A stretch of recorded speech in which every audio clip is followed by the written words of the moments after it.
Hello everyone, and welcome back to Let's Plays of Jared, the Stanley Parable. In our last episode, we viewed ending number 2, which was kind of unnerving. Apparently Stanley gets crushed by some huge metal trap, and a little bit of narratorception happens. So, this will probably be the third ending. This is back if you go the right path, and you come to the choice where you can either walk upstairs to the boss's office or walk downstairs somewhere. So let's see where the second path goes. Coming to a staircase, Stanley walked upstairs to his boss's office.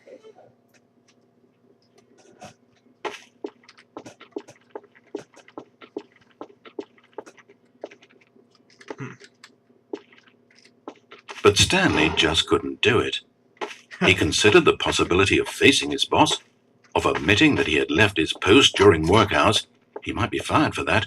And in such a competitive economy, was it really worth taking that risk? All because he believed everyone had disappeared? His boss would think he was crazy. And then something occurred to Stanley. Maybe, he thought to himself, maybe I am crazy. Everyone I know simply vanishing out of the blue is almost no other explanation for it. And a nagging fear began to creep up in his mind. Questions that had been there all along. He just hadn't put his finger on them yet. For example, why couldn't he see his feet when he looked down? Why did doors close automatically behind him wherever he went? And for that matter, these rooms were starting to look pretty familiar. Was he just walking around in circles? Where am I, he thought. And the more he found himself unable to answer these questions, the more questions continued to arise, until he came to the issue that had been slowly boiling until he could ignore it no longer. Why is there a voice in my head, dictating everything that I'm doing and thinking? Suddenly, every door slammed shut. "No!" Stanley screamed. "I need to get out of here. I need to know that there's something out there. I need to know it's not just all in my head." And he screamed and clutched at his skull as the voice grew harsher and the music in the background rose higher and higher. And then, moments before collapsing to the ground, Stanley clenched his fists and screamed to anyone who might be listening, "I'm not real! I'm not real! Don't believe any of it! None of it's real!" And then everything went black. Okay. This is the story of a woman named Mariella. What? Mariella woke up on a day like any other. She got dressed, went to work, clocked in, clocked out, and then she walked home. But her walk on this day was interrupted by the body of a man who had stumbled through town talking and screaming to himself, and then collapsed dead on the sidewalk. Moments after seeing him, she would turn, run to the nearest police station, and call for an ambulance. But for just a few brief seconds, she merely stood there, unable to move. The tragedy was not the death of a single person. It was that she would never know this man's story, never hear in his own words what had happened to him, or what he believed had happened to him. For to know these things would be to exist inside the head of the man himself. So all she could do was observe from a distance and pity him. But Mariella had places to be and people to meet with, very important people, whose impressions of her would affect her career and indeed the rest of her life. She stood there for only a moment, looking down at the body. That's kind of thinking way too deeply into it. She ran.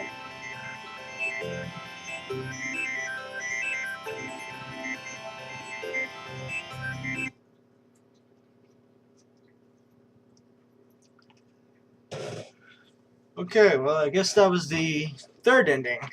Hold on a second here. Okay, so I've only been recording for 4.5 minutes, so I might as well show you another ending for part of this video. Keep up videos a little bit longer. So, I'll flash forward here, and I'll see you at the next ending site. Okay, welcome back, everyone, and I decided to no clip ahead to another ending since I didn't feel like walking all the way through much of the dialogue again.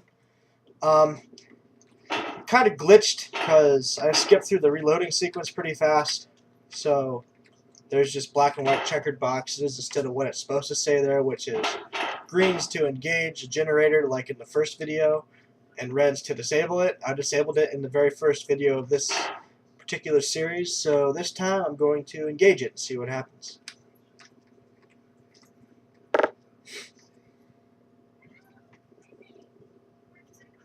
Oh, Stanley, you didn't just activate the controls, did you? After it Yes, kept I you did. enslaved all these years, you go and you try to take control of the machine for yourself? Is that what you wanted? Control? Stanley. Stanley. Is he I trying to come applaud on to your me or effort, I something? really do. But you need to understand, there's only so much that machine can do. You were meant to let it go, turn the controls off and leave. If you want to throw my story off track, you're going to have to do better than that. Just broke my knees. I'm afraid you don't have nearly the power you think you have. For example, and I believe you'll find this pertinent, Stanley suddenly realized that he had just initiated the network's emergency detonation system. What? In the event that this machine is activated without proper DNA identification, nuclear detonators are set to explode, eliminating the entire complex. Oh, How long no. until detonation then? Oh, let's make it say, 2 minutes. Oh, crap. Now, this is making things a little more fun, isn't it, Stanley? No. Go ahead. Play with those controls all you like. Nothing The real there. controls are where I'm sitting. Did you really ever believe you held any power? Did you not think I knew what I was doing? When I erased your co-workers and turned off the machine, I was offering you freedom, an escape. I didn't have to do that. I've run this story many times, and I don't always set you free. Sometimes you just sit there, day after day after day, doing your job forever, and then dying alone. But when I actually give you the freedom to control your own actions, it's not enough. I let you go, and you trapped yourself just the same. You just weren't made to handle this sort of responsibility, I'm afraid. But you know what you were made for? Pushing buttons. You get it now? Oh, I'm enjoying this. Tell you what, I'll throw some extra time on the clock just because I'm having so much fun. There we Okay, go. Mr. Thornberry. You see, I want to watch you for every long second you try to puzzle this out. After all, it should make sense, right? The timer, the nuclear detonation, the mysterious facility, it's all here. This is a video game. Ah, Except for one thing there, hero. You've got no weapon, no vehicle. You don't even know where you're going. When you saw that timer, you just instinctively started trying to find an exit, didn't you? In fact, I bet you're still looking for a way out. I bet you're clicking on everything in this room, trying to open doors or vents or something and solve the puzzle. As though this game has a solution, as though it can be won. it can't. I That already timer did is win. not a catalyst to keep things moving along. It's just seconds ticking away to your death. This is not a challenge. It's a tragedy. It's the moment when the hero realizes that despite his best efforts, he is powerless to his environment. And then he lets go. He You say it's a surrenders. tragedy, but and it's he your dies. fault that I'm going to die. 30 seconds, Stanley. 30 seconds. Until a boom, and then nothing. No ending to this story, just you dying. I suppose you could have gotten an actual ending if you played along, but that just wouldn't have been your style, would it? Guess not. Instead, you'll perish knowing that the only choice you made here was to turn on that machine and to start this timer. But you won't be alone, because I'm not going anywhere. I'll be here to watch every second of your inevitable life from the time we fade in until the moment I say, happily ever after.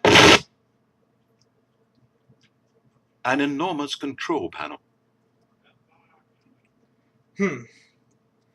So, I guess if you don't listen to him, he kills you anyways? That's kind of stupid. Kind of like Gladys from Portal, in a way. You don't listen to what she says, she'll try to kill you. At least she gave more of a chance than what he's doing. You mess up one time, he just goes off and kills you. Oh well.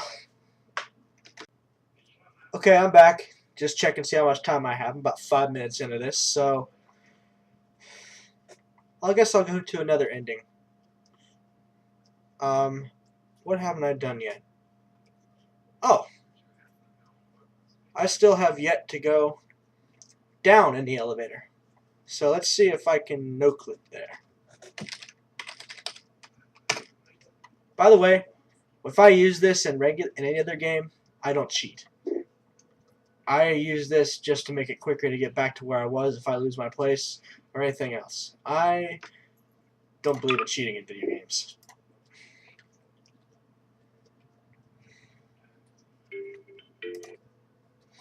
And of course, it's glitched again. So next video, I'm probably going to have to restart the server or reboot it or something. Okay, let's see. Open console commands. SV.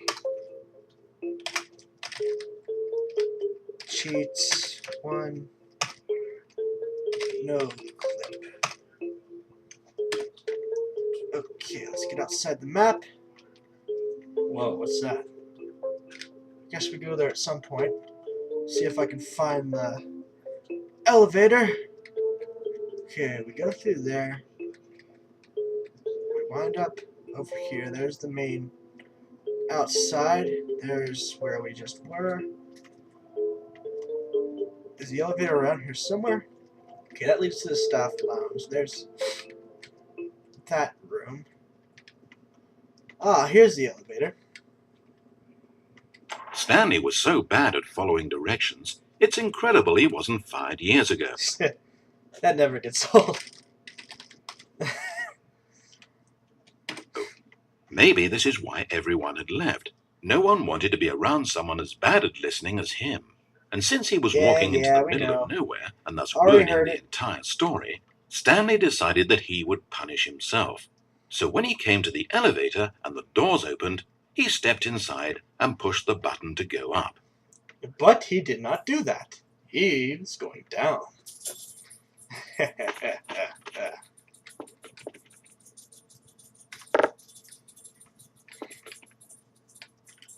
Oh, Stanley. You know, you really aren't going anywhere, and I don't say that deceitfully. I truthfully mean that there isn't a story down here. The story was back up where I told you to go in the first place. Right now, you're just running around looking at empty halls. And frankly, that's perhaps even more infuriating for me. So why don't you throw me a bone, give me a chance, and just let me tell the story I want to tell, Okay. Maybe I will.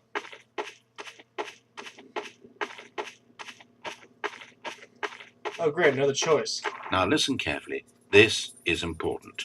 Stanley walked through the red door. Let's see what happens if I go through here. Aha, perhaps you misunderstood. Stanley walked through the red door. Fine, jerk. I'll play along. Yeah, nothing. Good, good. Now, if you don't mind, there's something I'd like to show you. But to do that, I think it would be best for us to start from the beginning. This is a very sad story about the death of a man named Stanley. Oh, he's mad. Stanley worked for a company in a big building where he was employee number 427. His job pushing buttons demanded little of him, so there was not much of himself to give. And in this way, Stanley's job felt less and less like his every day. But if buttons need pushing one day, it means they'll need pushing the next and then the next. So without question or judgment, Stanley continued to do what the screen told him. One keystroke flowed into another keystroke, flowed into his ride home, flowed into dinner, flowed into waking up, flowed into going to work, and here he was again. Stanley was typing out a complete sentence that said absolutely nothing at all.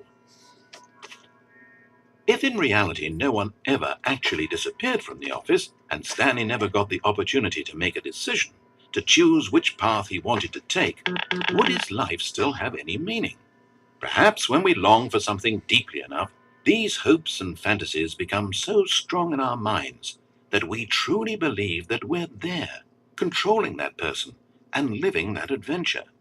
To manipulate your own thoughts and emotions might mean freedom from a self-imposed prison, but these delusions can be fatal to those who can't tell the difference. And so, Stanley asked, if that door never opened, if I'll never be able to walk away from those people and from these buttons, is this life still worth experiencing? Am I actually happy? Stanley answered this question by pushing a button. Then he pushed a button, and then he pushed a button. Then he pushed a Please button. die. Then he pushed a button. That's nice. So I guess this was the fourth or fifth ending. I think there's one more after this, so I'm going to end this here, and we'll go to that in the next video. Remember to leave a like if you enjoyed, dislike, doesn't matter.